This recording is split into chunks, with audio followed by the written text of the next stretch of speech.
もう死んでいる。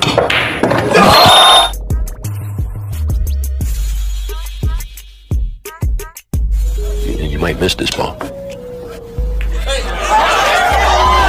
You know, there are actually rare times where we can actually use those fancy stroke shots that we practice.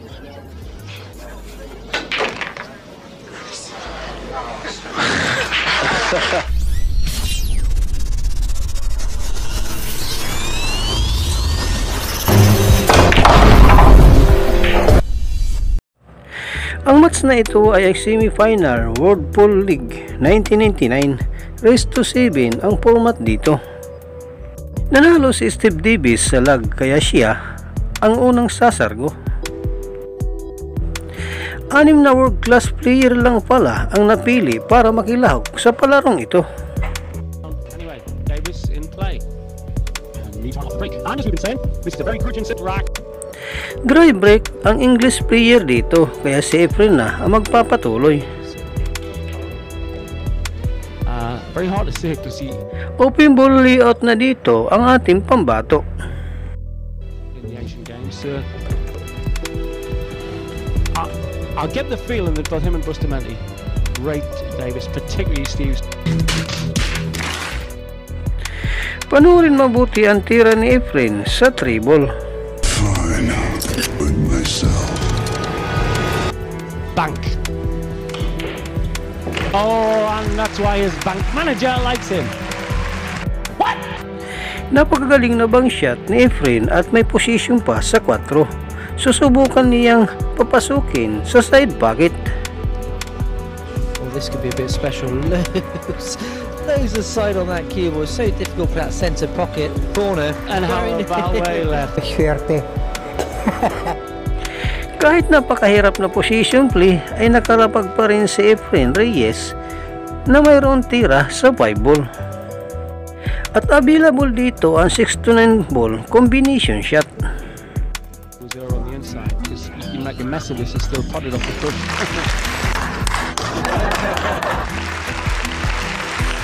At nakuha ni Efren Reyes ang unang puntos sa match. Punta na tayo sa rakto, si Efren ang magbi-break. Over £7,000 worth. Jim Ramey. Solid na solid sana ang break ni Efren, kaya lang na-scratch ito. I think don't always go for the heart and cloth is like ice. At ito na ang una opportunity ni Steve Davis sa misa. Panoorin natin kung ano ang kayang gawin ng world number 1 snooker player dito.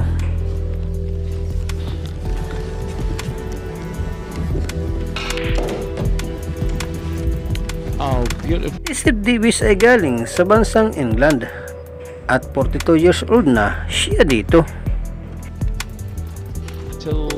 To debrief yourself about perfect.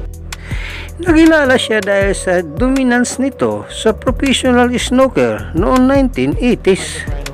You know, when I'm watching the pool players, they don't, I think, straight away poor position, but it's not. It's perfect.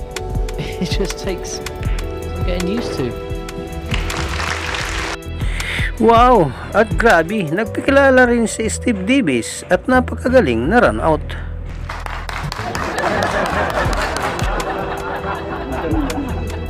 Become world class in the tour on the world of snooker. Punta naman tayo sa rag 3 mga kabilyar.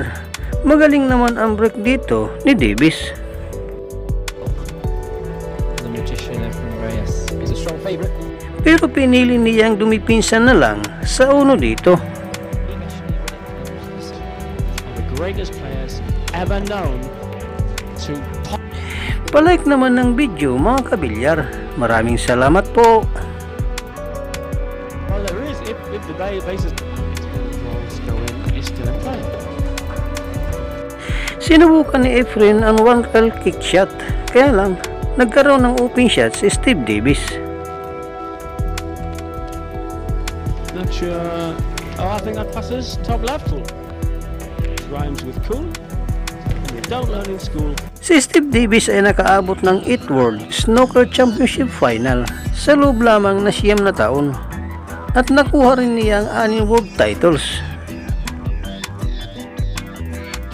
Couldn't get me out. About his business here. Good. The lead in this semi-final. At kung makikita ninyo, ang galing din niya pagdating sa bilyar. Oh, said it. Pero siyempre, tao lang, sumasablay din minsan ang kanyang mga tira. Also, that's an alien shot to him, that skid shot. That drag. A lesson he thought he'd learned, just misapplied. Davis. Dahil sa pagkakamaling iyon, ay lamang uli si Efren 2-1. Got such an aura about him that is. And although he flings the cue about and Punta na tayo sa Rockport. May nakuhang bola si Efren sa break.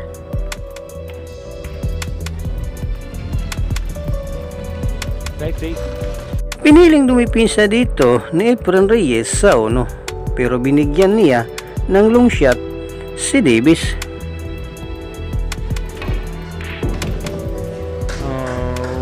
didn't want that.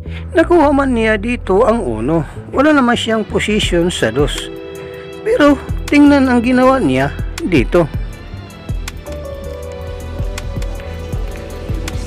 Well played, Steve. Get out of. Napakagaling ng mga shot galing sa snooker player. Nakuha niya ang 2-8 combination shot para magpatuloy po siya dito. Patuloy natin panoorin habang 4 na bola na lang ang natitira sa lamisa.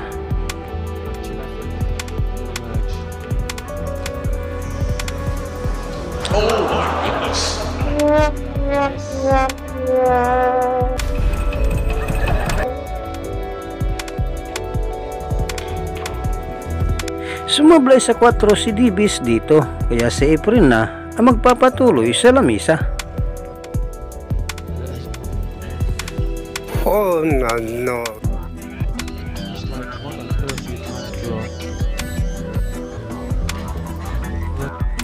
Dahil hindi maganda ang posisyon, dumipinsa na lang si Efren sa 6 ball. Comment kayo kung saan kayong party ng Pilipinas nanonood mga kabilyar.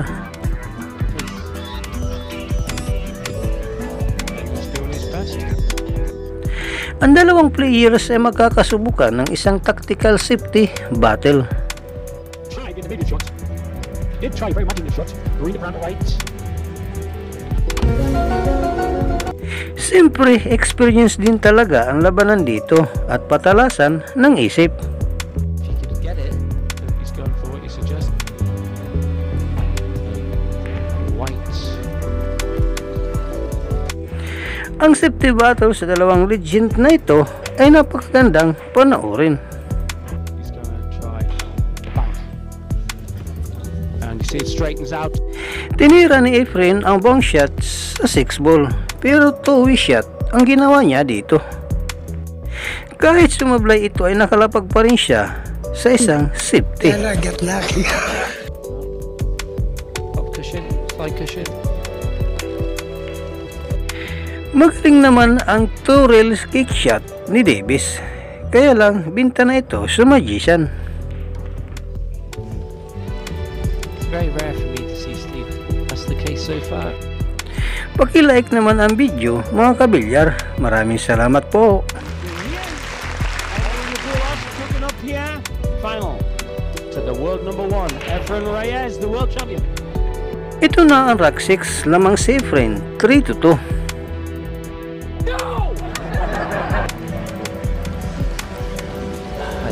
It's got to be fair with this kind of, we've been playing alternative break. This is winner breaks.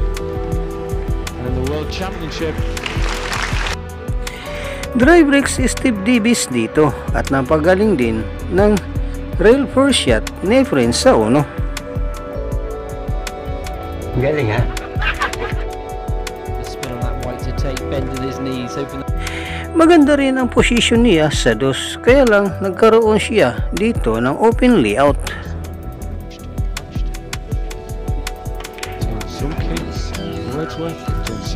Sa taon ito ay nanalo si Efren ng 12 major fall title.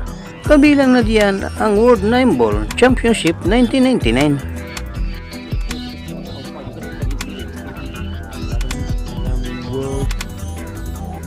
Movement into it, but I can't see if he's going to be able to kick that across soon. Well played. That's when Davis comes into his own. Sa pagkakataon ito ay naka-execute si Davis na magaling na counter defense. Nakatago ang cue ball sa likod ng 8. Walang choice si Efren kundi mag-intentional foul na lang at binara niya ang 8 ball sa pocket ng 5. Something here. Ngunit magaling uli ang defense dito ni Davis. Pero kilala natin si Efren bilang bihasa sa arc kicking. Panoorin natin ang kanyang gagawin dito.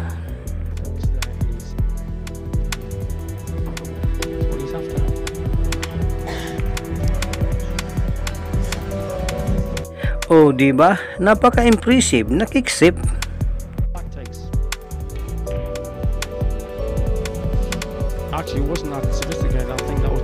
Sinubukan ni Davis ang bank shot, kaya lang sumablay ito. Malaking pagkakataon ulit ito para kay Efren, pero may problema ba siya sa 8 ball? Ang 8 to 9 combination lang ang solution sa pagkakataon ito, pero mahirap ang position ng cue ball. Fine. I'll do it myself.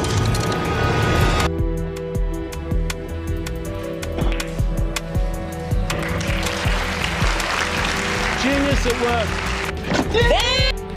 Napakagaling na combination shot galing sa Magician upang tapusin ang rack na ito. Ito na ang rack 7 at mayroong hindi inaasahan na nangyari dito. Hindi na kontrol ni Efren ang break, tumalsik ang bola mano sa labas ng mesa. Bulinhan na dito si Steve Davis at siya na ang magpapatuloy sa lamesa. Maliban sa 6 world titles, si Davis ay nanalo din sa UK Championship 6 times at the Master 3 times.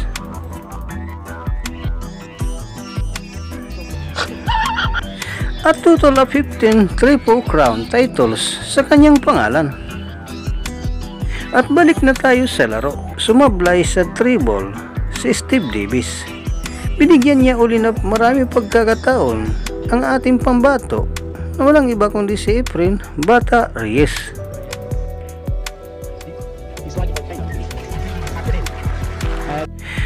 Panoorin mabuti ang tira ni Efren dito sa 3 ball. Sinipat niya talaga ng maganda ang gagawin niya dito. Mukhang may sinisukat siya dito malapit sa 4. Panoorin mabuti ang 3 ball mga kabilyar. So excited to kick it over the ashes.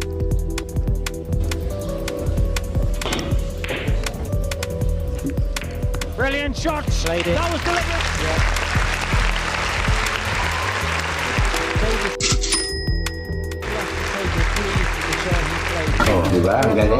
Oh, diba? Napagaling na bang shot sa 3 ball. Sinukat talaga ni Efren Reyes dahil tinamaan nito ang 4 at pumasok pa sa side pocket. Long, short, cut or thrust. Ito talaga ang mga tira ni Efren Reyes kung bakit maraming namamangha sa kanyang mga magic shot.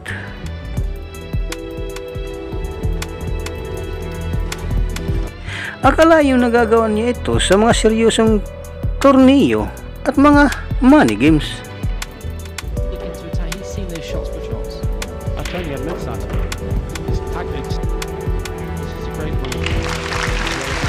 Lamang na lamang na si Efren Reyes, 5-2.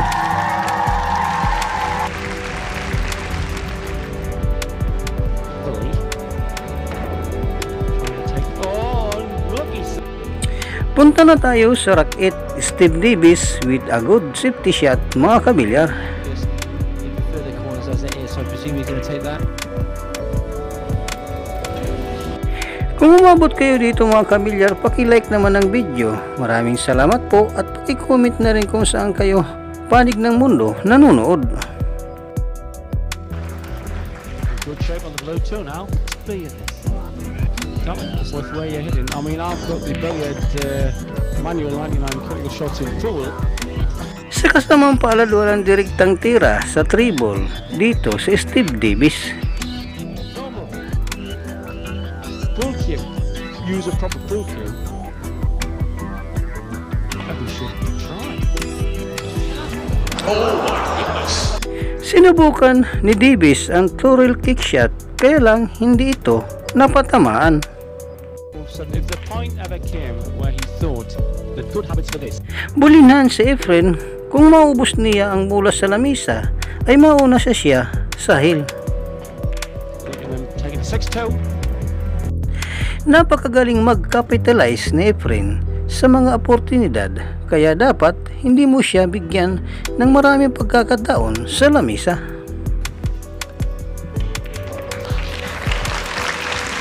Napakasulit na run out. Nasa hill na si Efren. 6-2 ang standing sa score. Panoorin natin ang susunod na break kung saan si Efren ang uunang tumira. World champion Efren Batares.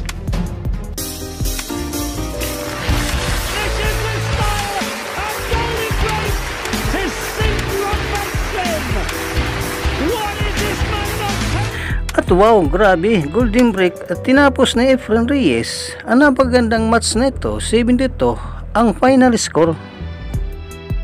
Natalo ni Efren ang snooker legend at 6-time world champion ng Europa.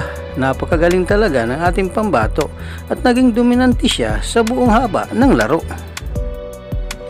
Dito na po nagtatapos ang ating video. Maraming salamat po sa inyong panunod. Walang sawang suporta. Ikaw kabilyar, anong masasabi mo sa videong ito? Para sa inyong opinion, i-comment mo niyan sa ating comment section sa ibaba. At kung nagustuhan mo naman ang videong ito, paiwan naman ako ng like at pasubscribe na rin sa ating munting channel. Maraming salamat po sa inyong panunod. Sama kayo na rin lang, mag-ingat, God bless. Bye bye.